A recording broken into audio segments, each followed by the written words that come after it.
Good afternoon and welcome to our webinar talking about maize as an exciting cropping opportunity for 2026. Been a lot of interest in maize over the last few years and increasingly so as we go forward. We just wanted to investigate some of the key planning decisions to make sure you have a successful crop. You could be an existing grower looking to improve things, somebody looking for a new break crop, cash crop option, or somebody new to maize, perhaps in the market area and not grown maize before. But welcome everybody, and we hope in the next sort of 30 to 40 minutes of presentations and questions afterwards will help you make some decisions as you go forward. So the format for this afternoon, basically we have 4 speakers who I'll introduce in a minute.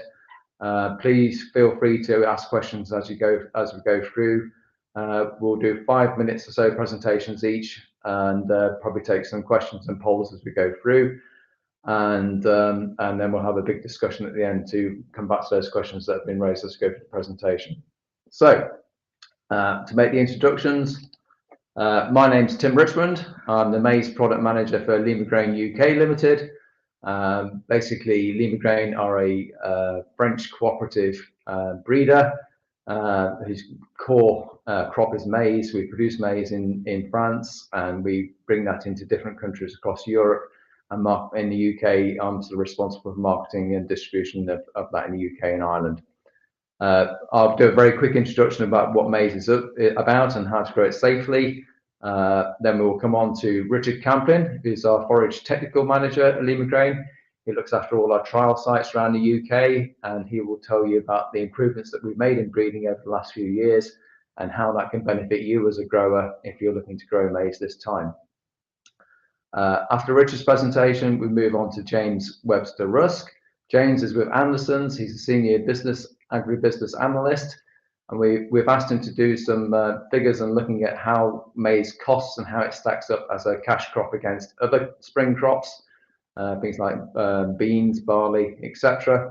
So we just look at the economics and the opportunities for growing maize in an arable rotation from that side of things.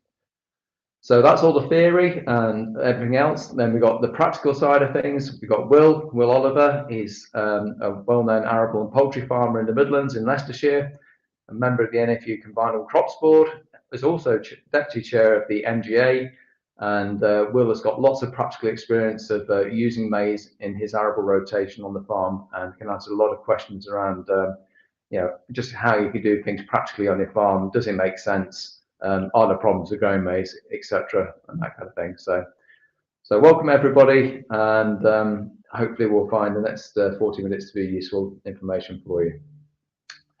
So just from my point of view, why I need to plan for maize now and how to grow it safely. Just a quick overview really, but if you think about maize as a crop, what I've done pictorially on the next slide is to show that really maize maturity is the key to success.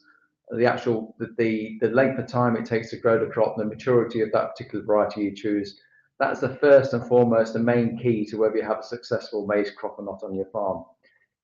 If you think about the cultivation window, harvest window you have available, you can get on and work your land probably in March time onwards, and harvest wise, probably in some cases you could harvest through to October, November time. But in reality, because maize is a subtropical crop, you can't really sow it until the last perhaps week or so of April, certainly first week of May, because the soil's too cold. Soil temperatures at seed depth need to be at 8 degrees C, 8 to 10 degrees C, so that's generally, as I say, end of April. And then really, if you think about the other end of things, when we're harvesting things, the way the weather's changed over the last few years, very much as we get towards the 1st of October, the weather changes from the nicer autumnal weather into wet and rain, and we've seen that over the last few years. Once it starts raining, it doesn't stop. So the optimal maize growing period is really between May and mid-September, and what you really need that crop to do is to mature and have a nice ripe sort of cob on it, and that all happens within the last 3 weeks, in those sort of September weeks really. So variety choice is very much crucial to success, to making sure you have a ripe, manageable crop when it comes to harvest. And that's the same principle if it's for AD, grain, or for forage for livestock. So just with that intro, basically, and the other thing to say is that from solutions from Limagrain, we do actually, the reason we're doing the webinar this year is actually got 4 very exciting new varieties that have come through. And all these varieties basically provide solutions to all the different scenarios that we're going to discuss in the next sort of half an hour or so.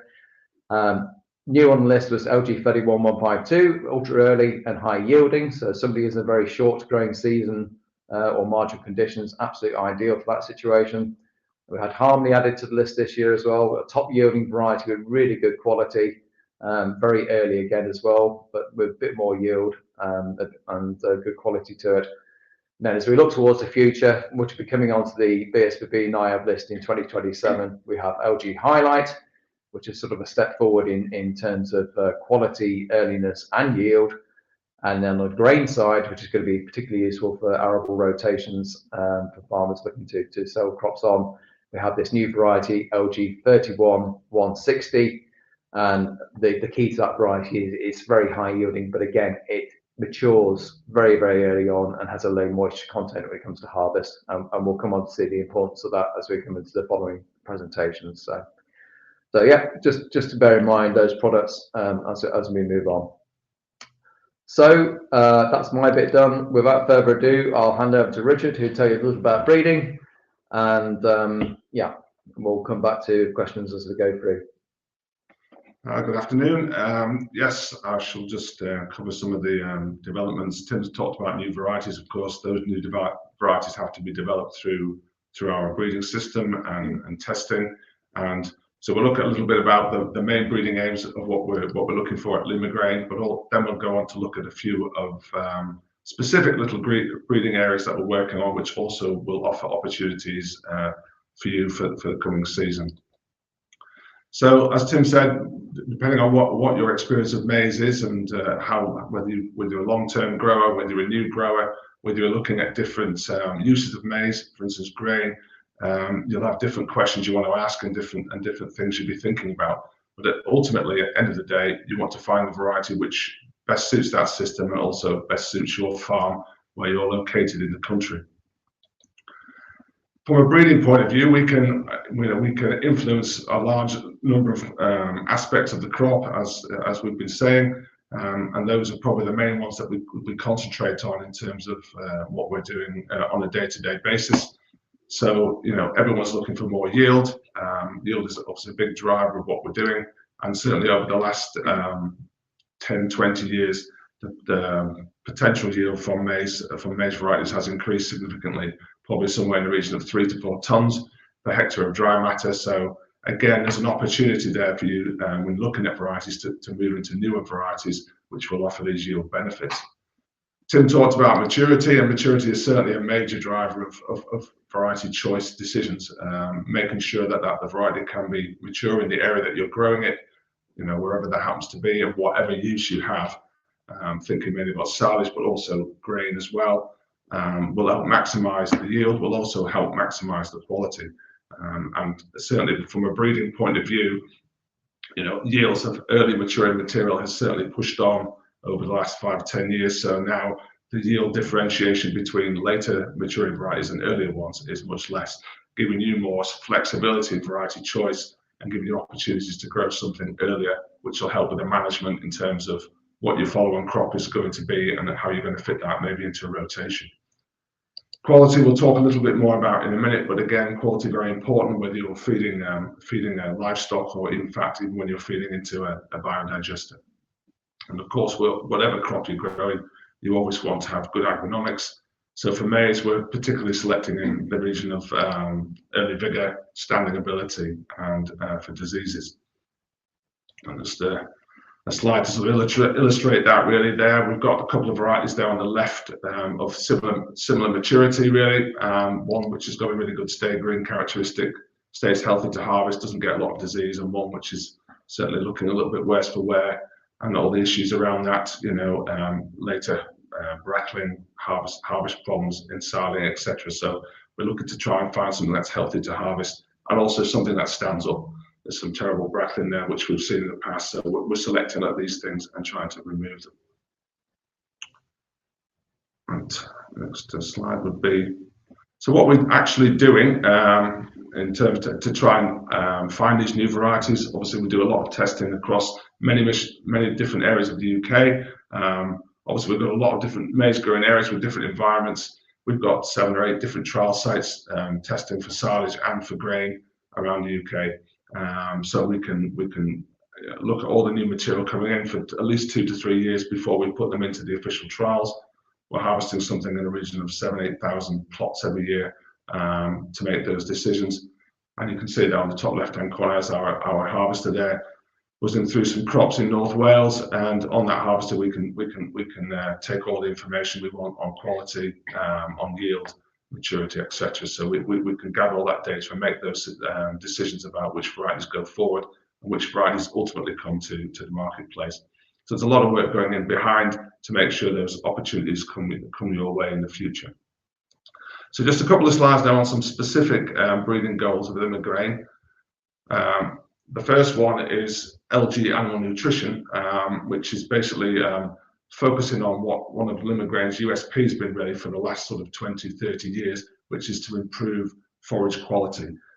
By that, we think traditionally of maize as being a crop grown for starch and the energy being derived from the cobs. But if we think about it, the crop itself, each plant is delivering 50% of its yield from the cob and 50% from the rest of the plant. So the digestibility of the green part of the plant, the leaves and stems, is very important as an energy source going into a clamp. So we're working hard and have been doing for many years on improving the cell wall digestibility of those plants and making that more available to dairy cows or indeed in an AD situation.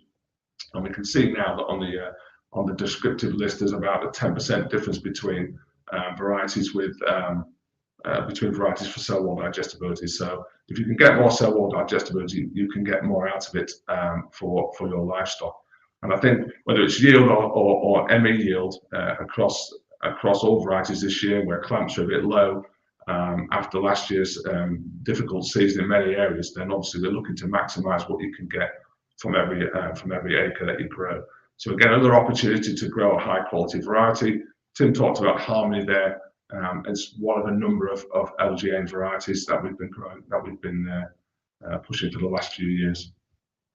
Just a little nod from Elgan for dairy cows, but also Elgan for AD plants. I think there's been a lot more recognition recently that actually high quality maize going into AD plants has also got benefits. Certainly we've done quite a lot of work on that now, looking at gas yield from different varieties and what characteristics are sort of contributing to those improved gas yields. And we've seen with varieties like Conclusion and Prospect that they do seem to perform very well, both in BMP tests that we've done in laboratory situations, but also on farm and in AD plants. And just to sort of illustrate that slightly, I've got a small graph there which shows the up the side there on the left hand side is potential gas yield versus cell wall digestibility along the bottom. And as you can see, gas yield tends to increase as cell wall digestibility gets better. So I think it's, again, there's an opportunity for AD growers there to look at the varieties they're growing and try and get more gas from them. And you can see within that range there, some 50 cube. It should be 50 cube per tonne rather than 50 cube per hectare. But certainly there's an advantage there. So it's certainly something of an opportunity you could think about for this year. Another little sort of a side project we're doing on breeding. I think it's very topical given last year's droughty situations. We're working on identifying varieties that do better in stressed situations, particularly in the drought conditions. We put those varieties under the Hydrenio logo, if you like, the Hydrenio group, as the Elgan are for the better quality ones. This has been predominantly done in Europe because that's where they have more consistent droughty conditions, but we're seeing that more and more with climate change. We might see a lot more of the selection work done here. One variety which has shown to be very good under droughty conditions is LG Highlight. So the differential between how it performs in optimal versus how it performs in the stress conditions are quite close. Everything's going to be slightly depressed, but Highlight holds up its performance quite well under stress conditions. And the final little slide for me, and again, Tim alluded to that, is the opportunities that you've got for using grain maize. We've been testing varieties now for grain maize for about 5 years. We predominantly started looking at our varieties that were for silage use, and then we began to bring in newer varieties that were specifically bred for grain, of which LG31 160 is one of those. And we can see the benefits of that in standing ability, in lower levels of disease. See their nice bright cobs, but I think, as again Tim has said, one of the major things for this is it's very early. The cob maturity is good, the grain moisture is low, and I think, as we'll hear later on, obviously one of the costs towards producing grain maize is drying it down. So if we can dry it in the field rather than dry it on the farm, then it obviously will be a big help to those margins. So there's opportunities there for grain as well. So that's my little bit. Thanks very much for that. If there's any questions about any of that, please put them in, and we'll address those at the end. Thank you. Okay, thanks. Just before we move on to James's section, that we are doing a few polls as we go through the talk and stuff, just to get a bit of feedback from you guys, what you're interested in, everything else as well. The first one I was going to ask a bit earlier, but I should ask it now. Hopefully that's popped up, has it? If you could answer that one, just really what your interest is in terms of looking at the webinar today. I'll just give you a few seconds to look at that. Okay, thanks. And let's see what the results are. So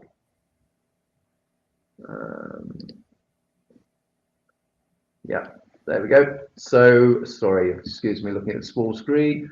So it looks a fairly even split, basically. You've got quarterly looking at it as feed for dairy or livestock. So you have to excuse me. This feedstock for AD, another big use, and yeah, we'll come back to harvesting for grain as probably one of the smaller ones. So I can't actually read the purple one. Not very small. Sorry? Not growing maize. Not growing maize. Okay, some guys out there not growing maize. Okay, brilliant. Thank you very much. Okay. Sorry, I hadn't. Yeah, so you published the results out.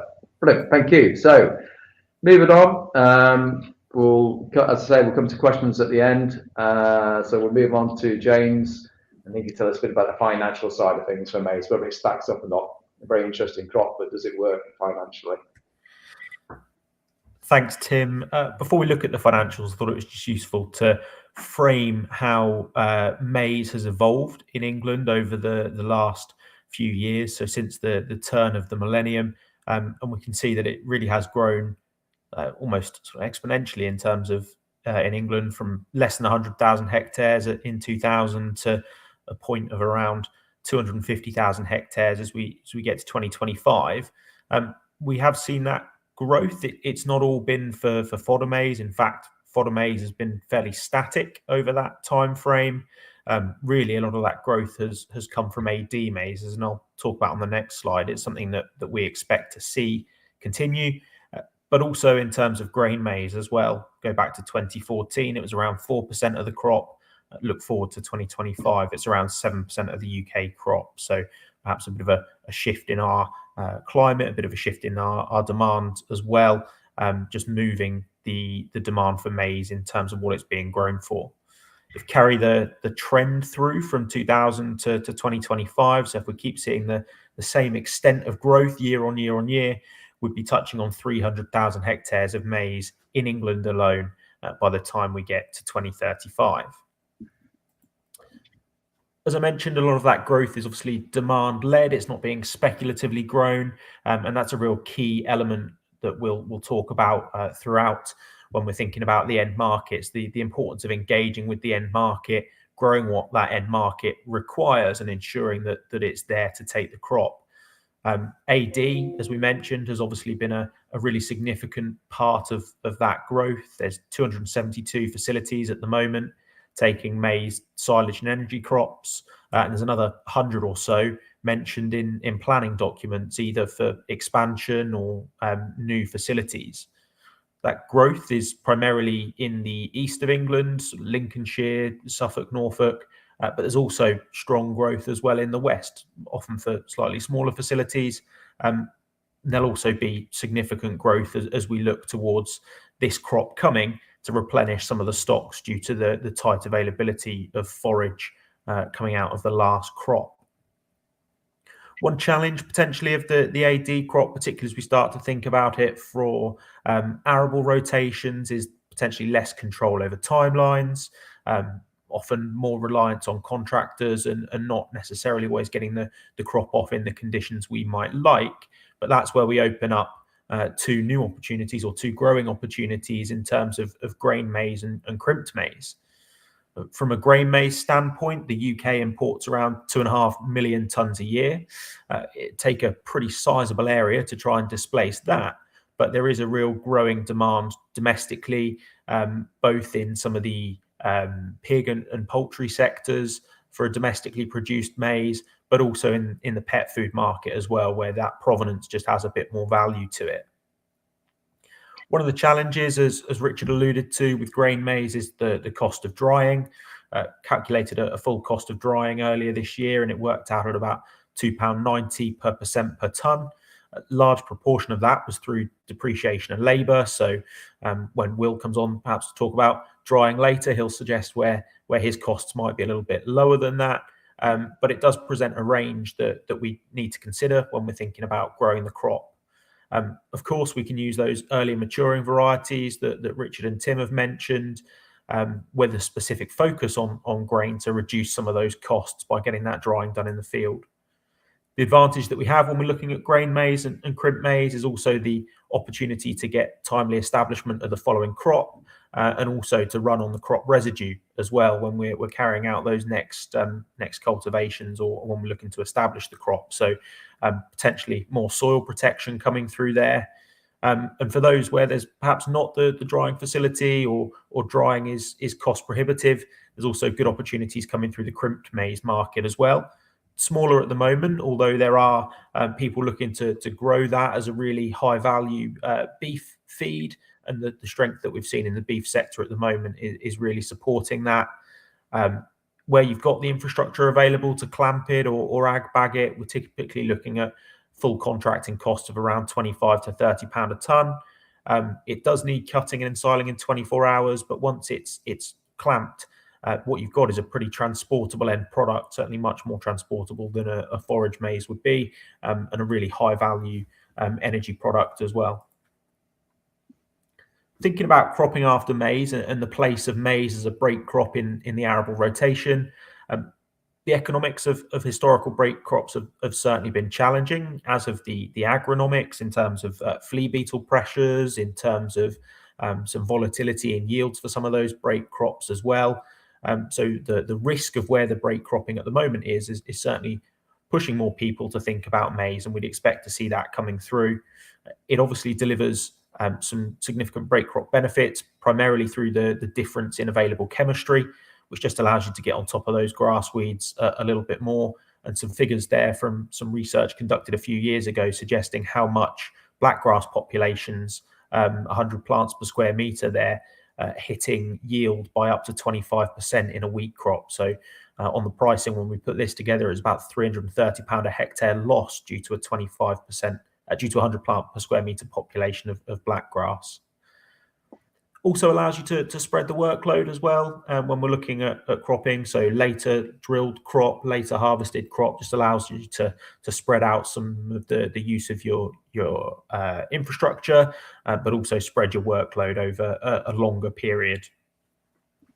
Clearly, there is some risk as well in late harvest and potential soil damage, but that's again where those opportunities come from the grain and the crimp crop potential to run on the stover, but also to add that crop residue back into the soil, a really good source of organic matter. So Tim mentioned we'd show some margins for maize. These have been produced and adapted from the John Nicks Farm Management Pocketbook to give a bit of an idea of where 4 different sort of takes on maize, either whole crop maize, ex-clamp, or whole crop maize sold standing, grain maize, and then crimped maize. Might compare to spring oats and spring beans, some of those options that we might be looking at as we move forward. Here, for completeness, we've added in contractor costs for drilling and for harvesting of oats and beans, just so we've got a comparable picture.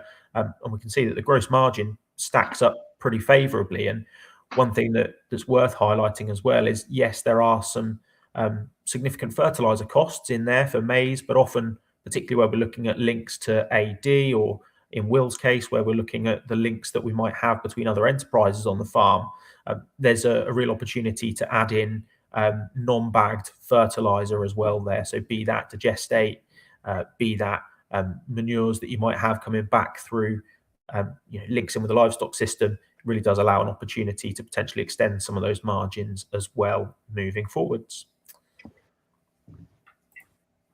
Lovely, thank you, James. Just before we move on to Will and the practical side of things, there will be a good discussion at the end of this, so do bear with us, guys. Just a quick extra poll, basically, to ask. Let me just pop this up.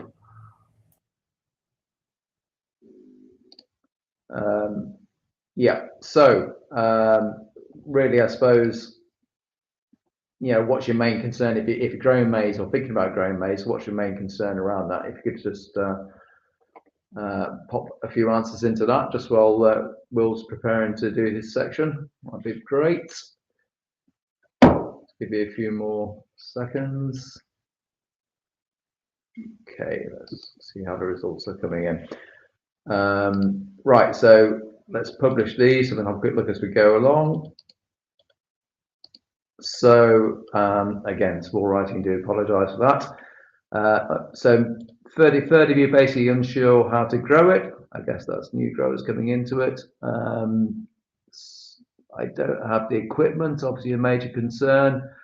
Not sure what to do with it as I guess, where do you market it, how do you sell it, etc., and that kind of thing. So and again, sorry, I can't read the red one, but red one is it won't fit into my rotation. And the rotation concerns basically as well. So yeah, lovely to see those. I think that's quite a nice little introduction to Will for your session, Will.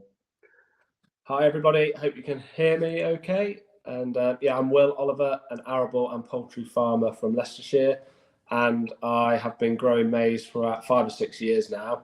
And it's just really interesting seeing what that poll says, some of the challenges of the reason why you wouldn't grow maize. And there's 20% of you here today who aren't growing maize, but you obviously are interested in it. So it's probably a good place to start. And it just, for me, it does bring opportunities with blackgrass control. We're utilising SFI, and it's just another crop really that suits our rotation. So I'm going to go into a bit of detail on that, and we'll take some questions at the end. I just want to touch on the environmental aspect of it. Maize does get a bit of a hard time for being damaging to soil health, and we all see those scenes where surface water's running off onto the roads and stuff. But I think if it's grown in a certain way, it can have huge positive impacts on your soils. So we specifically grow grain maize. We're utilising SFI. We're doing hoeing with, like as you can see in the picture there. We've got cover crops. We're utilising cover crops, companion cropping, no insecticide. So SFI brings a lot to the table. I know it's not open at the minute, but it brings a lot to the table in terms of growing maize if you have that opportunity to be in SFI. Also, for me, it's soil health. We're improving organic matters all the time because with growing maize specifically, we're putting huge amounts of residues back in the soil. We're travelling on the ground far less in terms of general cropping. We're not putting trailers on the fields. So in terms of environmental aspect and damage to your soils, I would take it with a pinch of salt, because if you can do it and you can improve your soils, and it can bring a lot to the rotation. The reason that we really went into growing maize was initially after we had the poultry enterprise in 2019, we suddenly had nearly 2,000 tonne of chicken muck a year. So I wanted to get the best out of that manure. Fertiliser prices went sky high. And to me, getting the best out of that manure was applying it in the spring. And if I'm honest, a lot of the other spring crops didn't really stack up. So we gave maize a go. And for various reasons, I've gone down the grain maize route.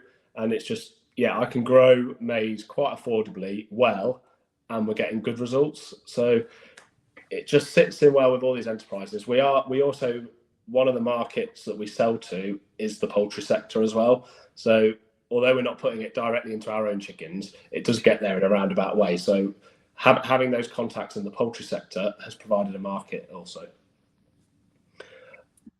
So our rotation is essentially half winter wheat. So winter wheat is still our main crop, and then the other half are break crops. The break crops at the minute are beans or rape, and then grain maize.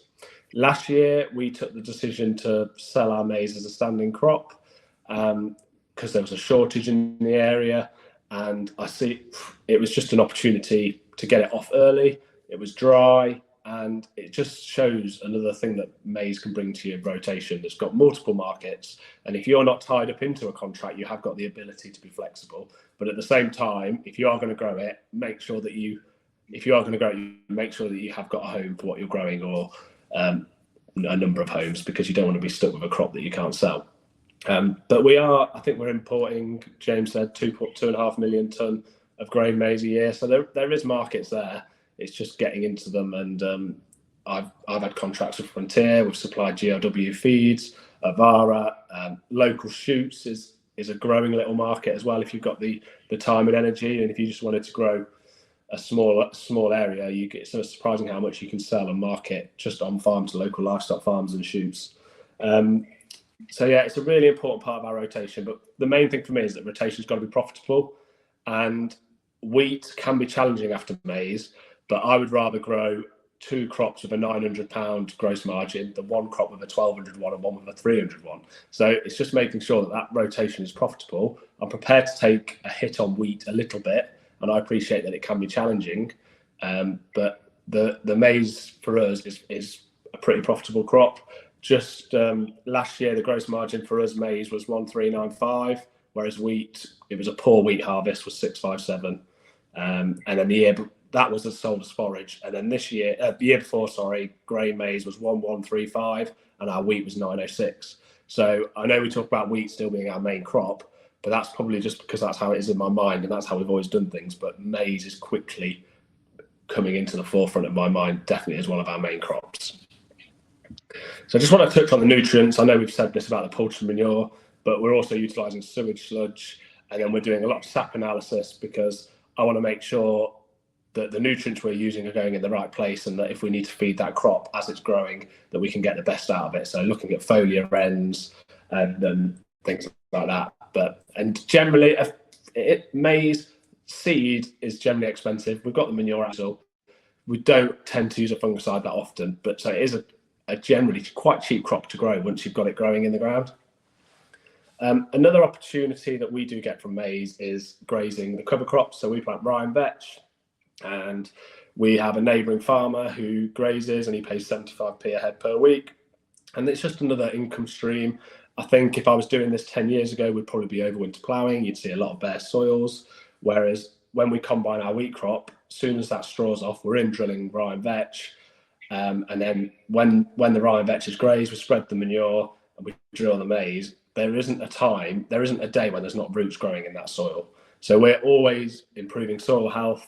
And yeah, I think I would rather see sheep grazing the farm over the winter than just see bare soil, as long as I'm not looking after them.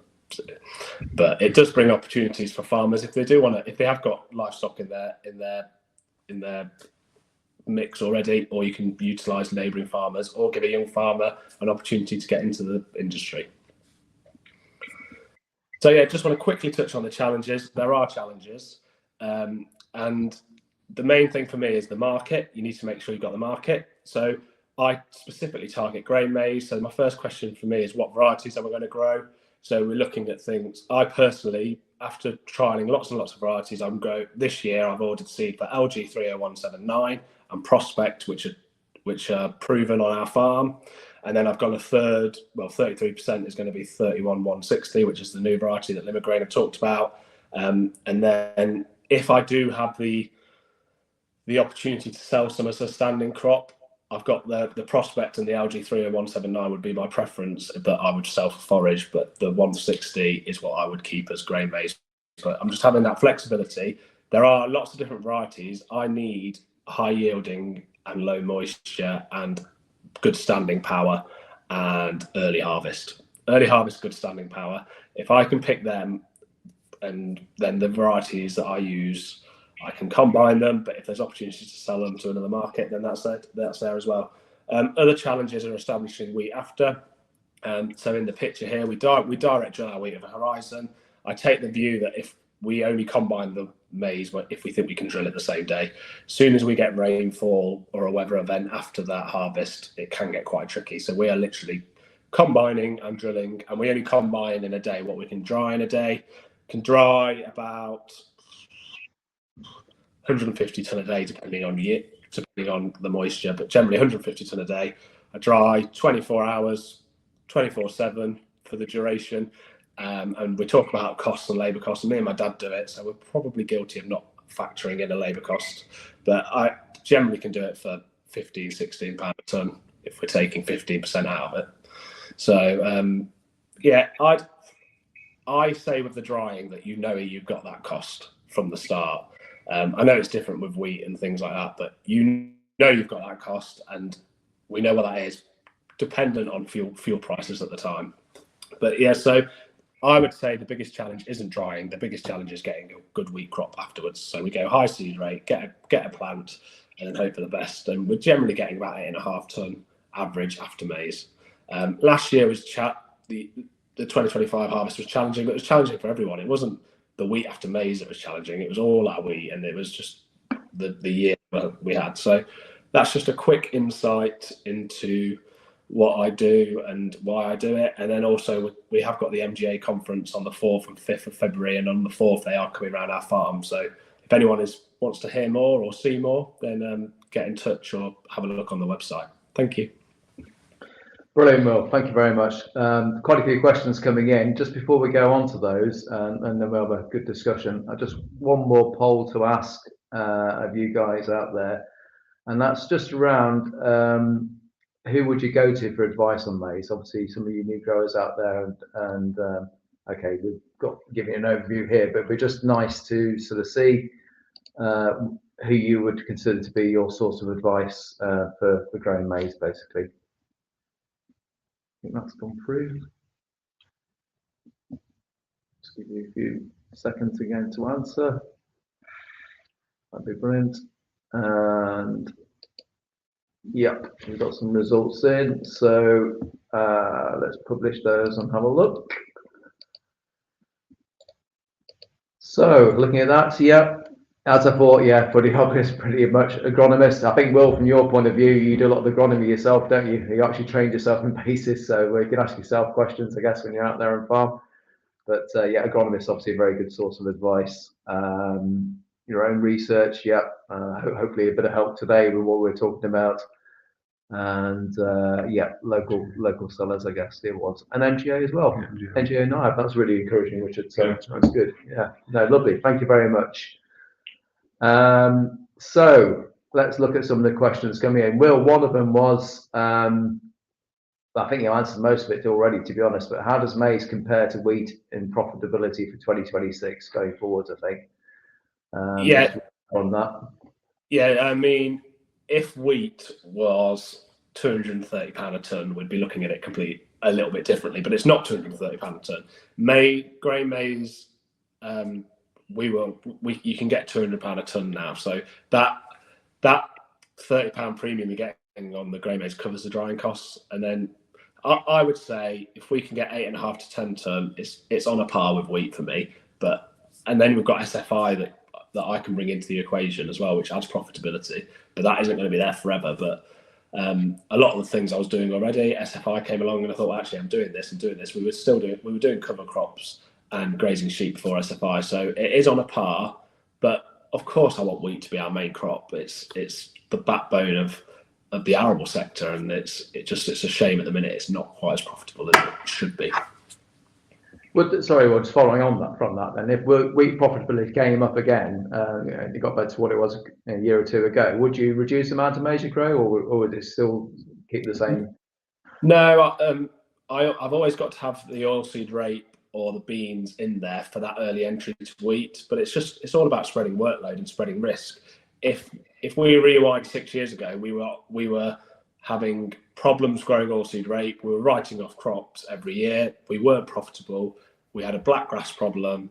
Unfortunately, the days of drilling wheat in mid-September with a Vardastan Rapid seem to have gone at the minute, because we've talked about what blackgrass can do to your margins, and it's just spreading risk. I'm reducing my fungicide spend. We're improving soil health, and we are spreading the workload. The lads we've got on the farm, they are quite happy combining maize late October, early November, because it's, from what they say, it's better than standing around in a cold workshop. We're still in tractors, and we sort of have like a new lease of life when you've got another harvest. It feels like another harvest, which is the best time of year, isn't it? Right? So, because it's the time when we're earning. So, I have no qualms about maize. It's not for everyone. The tackles, like there is more and more contractors now. Maize is heavily reliant on contractors anyway. We've dipped our water with contractors and then made the decision to invest later on. But there's no reason why an arable farmer can't grow 50 acres of maize, whether it be for grain or whole crop, and you just get contractors in to help. That's not a problem. No, brilliant, Rob. Thank you. I think, yeah, we did, as I said earlier on, we had a call this morning from somebody.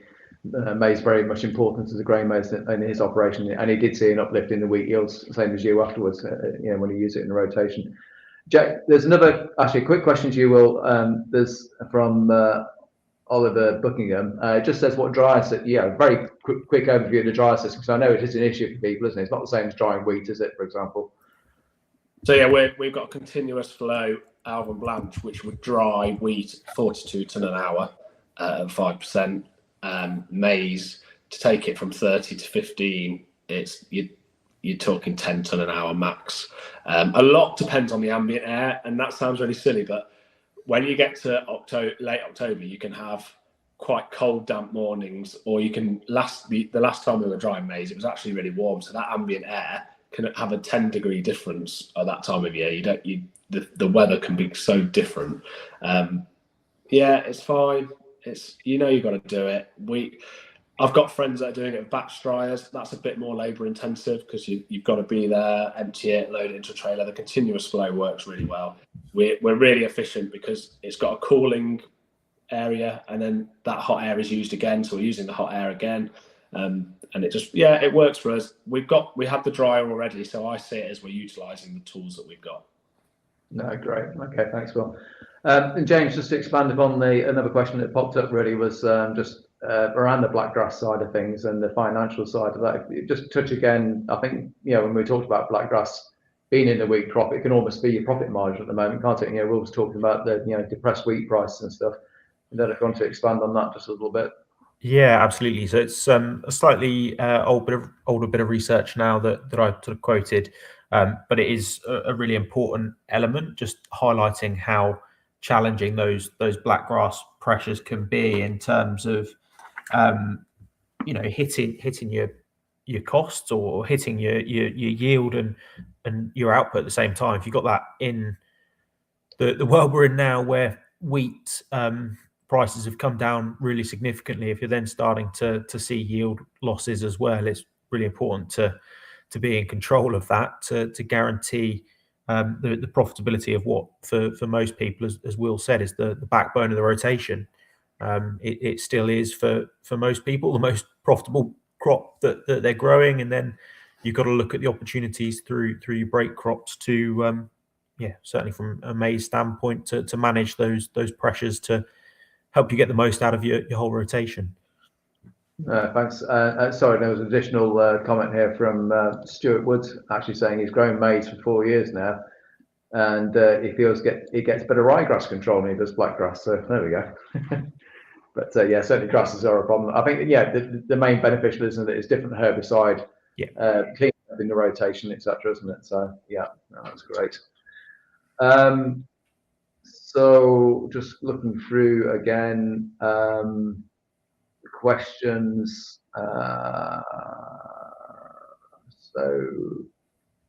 Fertilizer use. Will, again, just to talk about that side of things, I guess. Just to touch on it again. You obviously got your own supply there. on Yeah, farm? we've got poultry manure. We do bring in some sewage sludge, and there is the opportunity for digestate as well. So yeah, there's plenty to go at. Certainly in AD systems, isn't there? If you're growing, you can get if you've got a contract to go for an AD grower, some of them are very keen, aren't they, they need to shift on that digestate, and it's an incredibly good fertilizer for maize as well. I know. So Richard, you've got trials out, haven't you, on different farms where they use AD and stuff, and you see benefits from that side of things. Absolutely, yeah. I mean, you always see the best crops of maize on dairy farms where there's been a lot of organic matter gone in. So, but it's good that in the east now and in other farming situations where you can get more organic matter in, whether you're using cover crops, whether you're the trash on the grain maize, as James said, you know, anything to do that will help, and obviously digestate is one of those things that can go on. Okay. We're fortunate that we're at a time when there aren't many break crops, and the AD market is bringing an opportunity for arable farmers to grow maize. If there wasn't for AD or grain, there wouldn't be a requirement for us to grow maize. So we're fortunate that there is a crop we can grow that is profitable, because rape in the 90s and early 2000s was probably overdone. We're probably in danger of overdoing pulses if we're not careful, and plus the profitability is not really there in them. So I'm just thankful that there is another crop. And yeah, I don't think it would hurt any arable farmer to have a dabble in it. Like I say, there are contractors there who can help. So yeah, no, that's great. Quick question for you, Richard, here actually. So Tony Bell's asking, my major concern growing maize is this is experience we've all had, I think, after last year, is the effect of drought. After growing it for a number of years, last year the crop was badly affected on light land.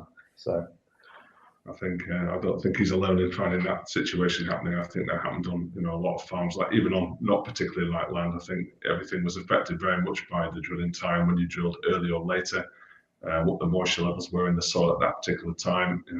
We drilled a lot of trials later, which didn't do as well as the stuff that was drilled earlier, where there was more moisture around. In terms of what you can do, I think you can only look at varieties that might have that extra bit of resilience towards these type of conditions. I say we've done some work on that now. We've identified the varieties like LG Highlight that will do a better job in stress conditions. In situations you might reduce the population a little bit so that you can give each individual plants a little bit more space, a little bit more access to the water that's there, if you're on particularly like situations where drought is a continuous problem. But I think going forward it's going to be more of a challenge for everybody really, in terms of how we manage that. Certainly the last 2 years, which is very different, weren't they? I mean, in 2024 we had a very wet spring, affecting plenty of moisture around to drill into and through the season, and everything was late sown. But I think the key last year was drilling into moisture, wasn't it, basically? So it certainly get the crop so it gets the roots established, gets down and get away. That was very much key. Yeah, I think your experience in trials as well. I believe so. Yeah, certainly. Like I said, our earlier drilled crops were better than the later ones, but on lighter land, even then, you were still struggling with. Yeah, and any varietal differences or for drought conditions? I mean, touch on it or. And you can see it in the field. Let's say we saw with LG Highlight, particularly it's a new variety. We're looking quite closely at that, and we had some good reports from farm situations where it did well this year, and certainly in trials it also did well across all the fields we had, some of which were more droughted than others. So I mean, I think the test that we've got back from our European colleagues seems to follow through into what we're seeing in the UK as well, with that variety in particular. And no, thank you, Richard. And just touching on, another question here. This one from Brian Colm, I think. Touching on a different situation. This is up in Cumbria, where I guess there's no shortage of moisture normally, but he's been growing forage maize in Cumbria under sort of plastic and some in the open. Do you recommend anything different in terms of seed rates for the different systems? Good question. I mean, it'll be down to the type of ground when you can get on as to what seed rate you'll need to use. I think on the heavier land, where it's going to be more challenging, obviously we can lift the seed rate up. For under plastic, we haven't had a huge amount of experience under plastic. I think I think mainly we're going at sort of normal 100 and 105,000. I would say is probably what they're using on the factors, because they're giving you that extra bit of heat and you're getting those plants away quickly. The field losses will be less. I mean, one thing I would say is obviously as this year is going forward, you know, film is an expensive thing. It's an expensive commodity to use in any area of the country. Is whether or not we're going to see the opportunity in some of those areas to start using maize without film. I think, as we've said, there's a lot of very good ultra early varieties around now, and with climate changing as it is, I think there might be some options to try some maize without film going forward. But in terms of seed rate, I mean, I think it goes well. You've got heavy ground. I think you need to increase it and slightly to just allow for those potential extra field losses. Great, no, thanks. Sorry, moving on to a different one here. Basically, Will, just a quick question for you, I suppose. You mentioned about SFI. This is a question from Charles, you have to forgive me, Newland. SFI, no insecticides, and it says here, is maize a crop that qualifies for that? As far as I'm aware, yeah, I've done that, so I think I'm right. Yeah, you are. Well, it does qualify. Yeah, sorry, yeah, James. Yeah. I think the other thing that moves on from that is it actually as a maize, as a crop, it doesn't actually need insecticides as a crop in itself generally anyway. The main pest problem, I guess, around maize, well, one very big one is birds, but that's not insects. Insecticide-wise, you perhaps get wireworm or leather jackets, that would tend to follow ploughing up a permanent pasture or something like that, in which case you would normally use a seed dressing for seed treatment to ameliorate against that damage if it came along. But generally, you wouldn't spray an insecticide onto a maize crop. So there has been increasing issues though now with corn borer as well. I think we saw a lot of corn borer in the last few years as well as another insect pest coming in later, rather than a seedling pest coming in later on. So again, cultural methods I think are probably the only option we have in those situations as well, really, to bury the trash and to try and remove the grubs that way from the surface. But I think with warmer seasons, we're seeing that those corn borer and wasps moving further north, and we're seeing more of an issue in crops further north, where traditionally we'd only see it really along the south coast. Yeah, again, corn borer wasp, we can see it present in the crop. It's not, whilst it's a massive economic problem in the States, it's not actually got to the stage where it's an economic problem in the UK, but certainly want to look out for it. And certainly if you do find corn borer, it's something to inform the DEFRA about as well, because they need to be monitoring the spread of the species. Just on the subject of sprays and stuff, guess it's for you, Will, really, because you talked about it again. Does hoeing, this is from Charles Newland, sorry, does hoeing remove the need for a herbicide? So what we do is we do a pre-em. And then where we hoe, that would be the only herbicide we would do. So we still do pre-em, which was wing pea. I used last year because I knew it was dry and that was the best product. But then we would hoe, and then when we hoe, we're establishing a companion crop as well. So putting some clover or vetch or trying different things. But unfortunately, it was so dry last year. Not many weeds or even the companion crops we planted really got hold and grew that well. But every year is different, and we're just trying different things. I'm quite open to using a hoe. A lot of the digestate guys around us, they think if they hoe it before they apply the digestate, it helps mineralise it and helps get the digestate into the soil quicker. So there are other benefits as well, but there is a cost, and there is like the view of a arable farmer when you see yourself driving through a crop and you do flatten a little bit of maize, but a week later you wouldn't really know you've been through. No, thanks, Will, that's great. Just a very quick comments as well. I'm not sure who can answer that. It's just inorganic fertilizer left after maize, really, so after the crop. How much? Yeah, there'll always be some. That's just the thing that we're trying to measure and get our heads around, really.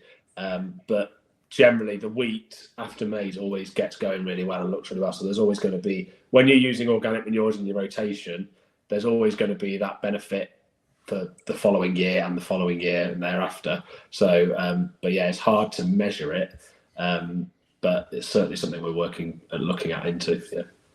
Yeah, so good benefit for the following crop. And a quick follow-up, Richard, from an earlier question, really about soils. I think basically this is water.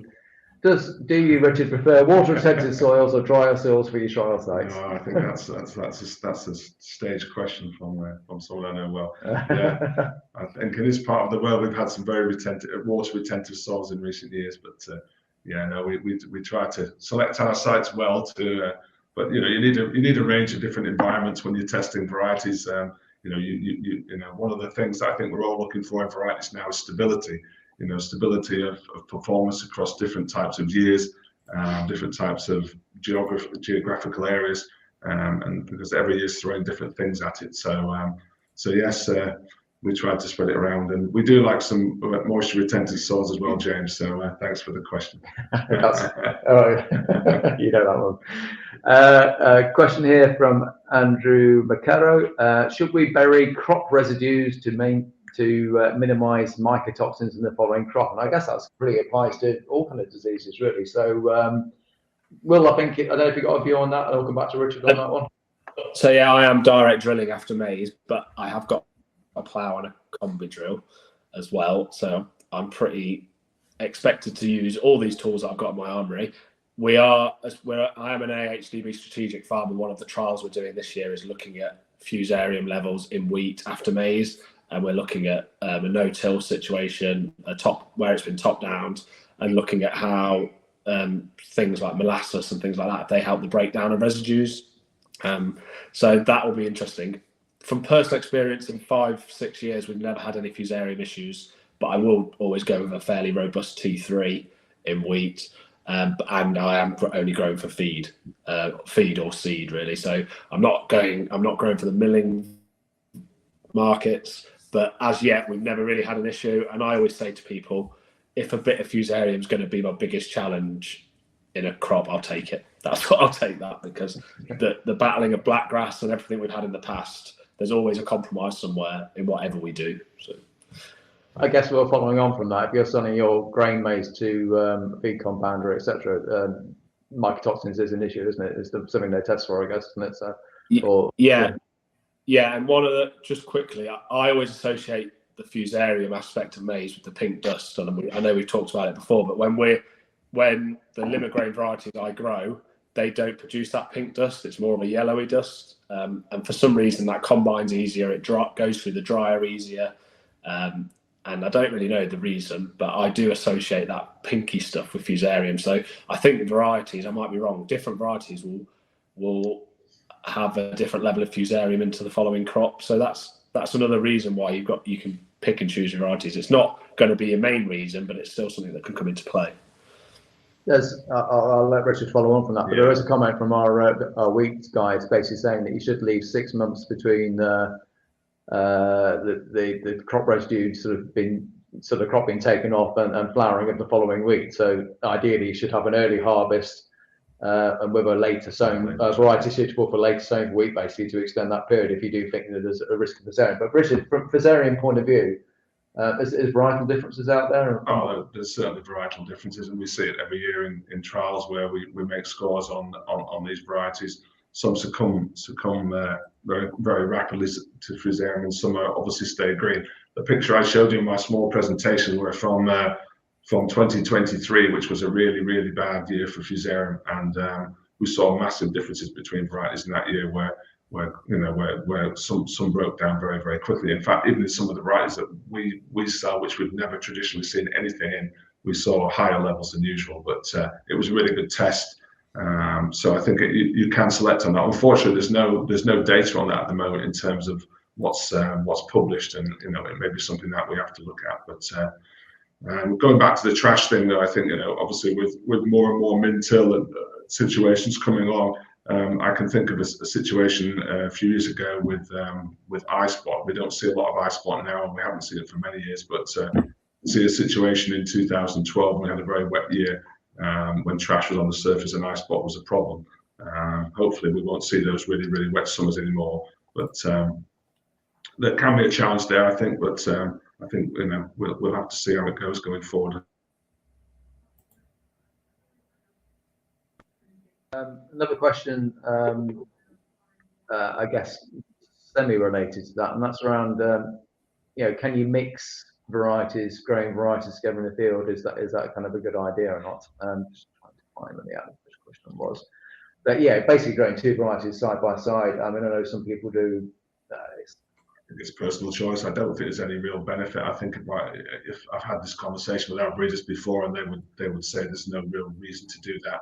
No, I don't think there's any real benefit from doing that. I think you get a much more consistent crop out of one variety in the field rather than mix them together.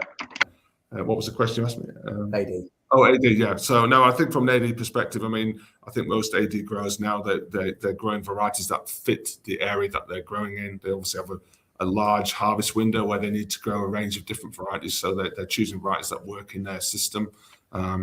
In terms of, they obviously want big yields. Everybody wants high yield, but I think quality is also becoming more of an issue. I think the sort of forward-thinking guys are now thinking about how much gas they can get from their maize. For them, land costs a lot of money to rent, and obviously they want to, if they can reduce the amount of land, get more gas from less. I think looking at varieties that can give you that extra bit of gas potential from every hectare, from every ton of feed, I think that will help. And say the work we did and what I spoke about earlier on LGAN and improving forage quality to get more gas, I think there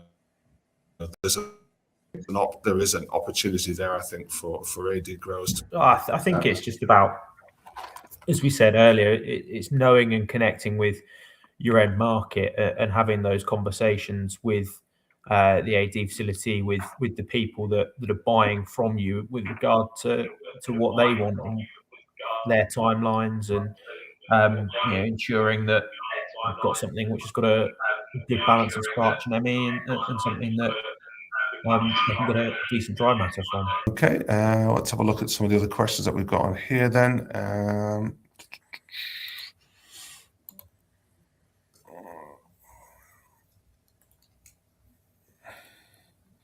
Someone was asking a question about wheat again. I don't know whether Will might answer this again, asking why wheat after maize might be challenged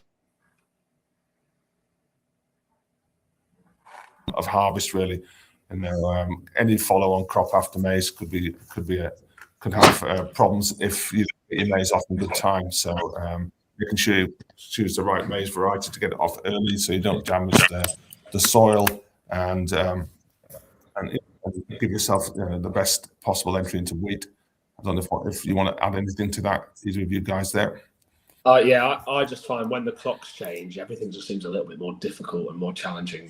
The nights draw in, and you look at the forecast and you see sunshine, but it's never really quite the same. So, but yeah, I'm prepared to.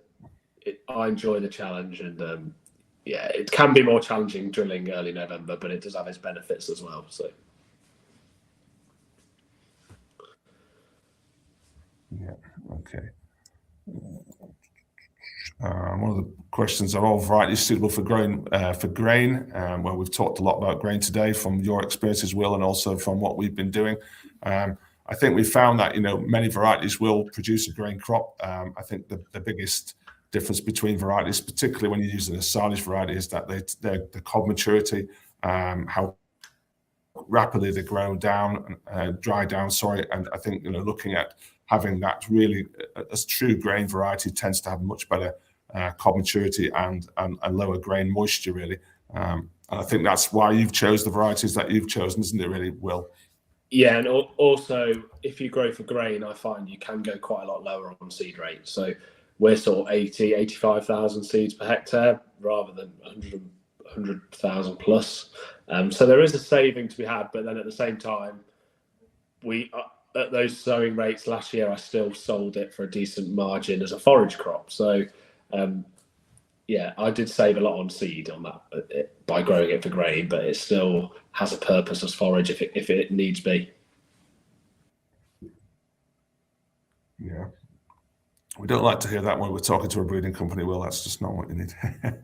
No, but that's good. I think I've seen sowing rates as low as 65,000 in some areas. So I mean, I don't know whether that's really commercially viable, but certainly, it's a toss up between getting that crop as mature as you can and getting a decent yield, I think. Let's have a look at some of the other questions we've got there.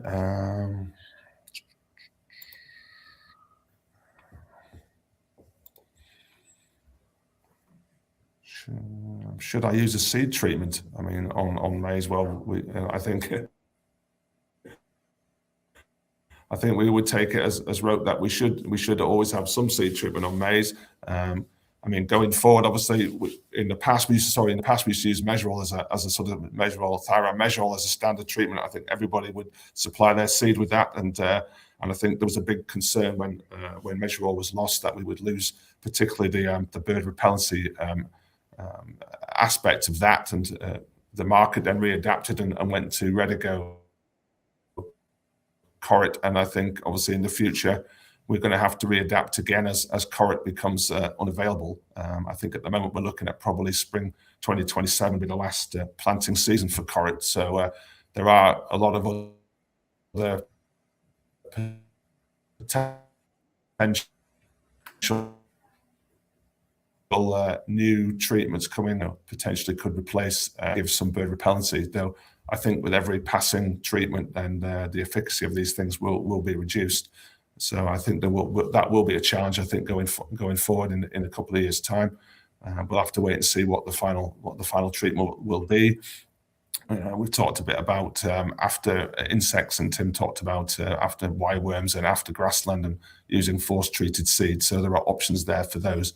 I think that would probably would be the answer to that question, really. Just trying to think if there's anything else on So here. Richard, I don't know if I'm coming across now. Yeah. Okay. Oh, Tim's back with us. In the room again. Yeah, cool. Sorry, I'll go back to the questions, Richard. Geographically, the question here from Charles Newland is, where would LG consider to be the most north you could consider growing grain maize? There you go. Grain maize. That's a good question. Or just there's maize anyway. Well, maize in general. I mean, there's maize grown right up into Scotland, like on the Dumfriesshire coastline. There's quite a bit of maize grown there, even without plastic. So there's maize grown north of Newcastle, County Durham, obviously in Lancashire. So it's possible to grow maize right up to sort of southern Scotland, but for grain maize. For grain maize, the furthest north I know about it is, I'm not sure if that's the furthest north it goes, but certainly in and around South Yorkshire, there's quite a bit of grain maize grown there. I think you probably have to be a bit more particular about the land, maybe that lighter land might help a little bit there. Seed rates you'll have to play with a little bit to, as Will was saying, and the guy who grows at 65,000 is someone who grows in the north. So you'd have to sort of adjust for that, for the conditions there. But certainly now, the climate's getting better, and I think people who grow in the north this year and maybe more marginal areas probably had quite a good year with some good crops, and they might actually think about using maize again this year. Yeah. Okay. So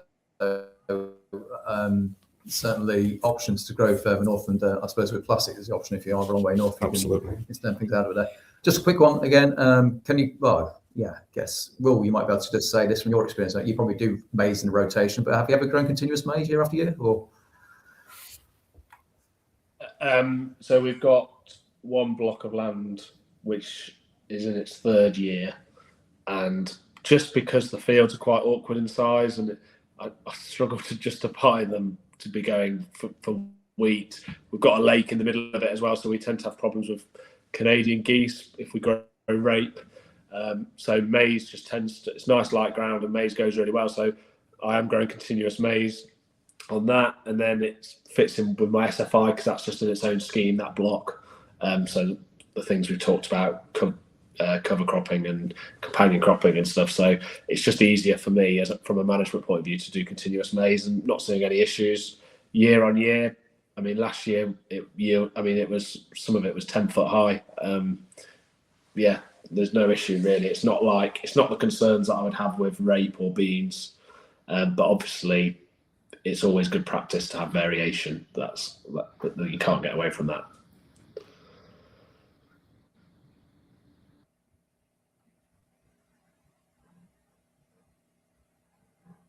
I think you're on mute, Tim.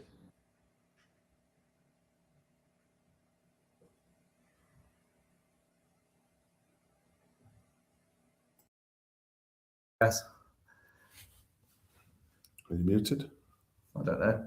You muted it. Don't mute yours. You might just need to repeat that. Sorry. Can hear you. Yeah, James, look like you're frozen. There you go. You're back. Yeah. Sorry. Do you want to? You were muted, so couldn't hear the question. Oh, sorry. Yeah, it was technical difficulty. A quick take. We're just wrapping up. So just a quick. What do you think your main takeaway would be, or your main, maize as a break crop, or from a financial point of view? Yeah, I think there's some real opportunities there. It's a growing area. Really important to have that end market in mind and have those connections in there early, and then match that variety to the end market and to the timings of what you want to follow it with. It's really key to have that focus. It does look like a really good opportunity as a potential break crop. Brilliant. No, thanks, James. And all that costings and stuff, I guess, they're available from Anderson's. I know we've got some of the costings you've done. This slide's going to be available after the presentation as well if people want to sort of investigate further the content and detail. Will, you're obviously a great advocate for maize. You're going to continue growing it going forwards. Yeah, a quick 30 seconds kind of from your viewpoint. Yeah, just don't be shy to try it, really. It is challenging, but all crops have challenges, and it's got a real short growing season, and if you get it right, you can see really good results really quickly. And there's also with maize, it's another network of farmers. I wouldn't be here today speaking to you. I'll get involved with the MGA. You're mixing with livestock like dairy, AD, and it's another way just to get off farm and see what other farms are doing, really. So I like it, and we're an arable farmers, really, but it's the market there. It's a good crop to grow.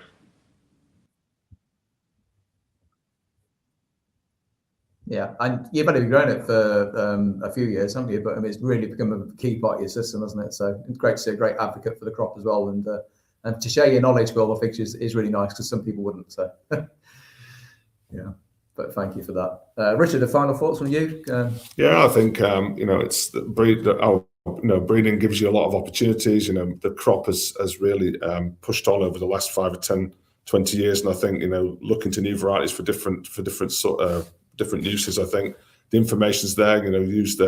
Use what's available on the from the selector guide or the NIAB's list, and you can get a lot of information to make those informed variety choices. Really brilliant. No, that's great. Okay, I think we're down to the final few seconds. So thank you everybody for joining the discussions today. The questions that we haven't answered that have come through, we will try and answer by email afterwards separately. If you've got more questions, I'm sure that's possible. And I know there's going to be recording this available to view later on. But no, thank you, everybody.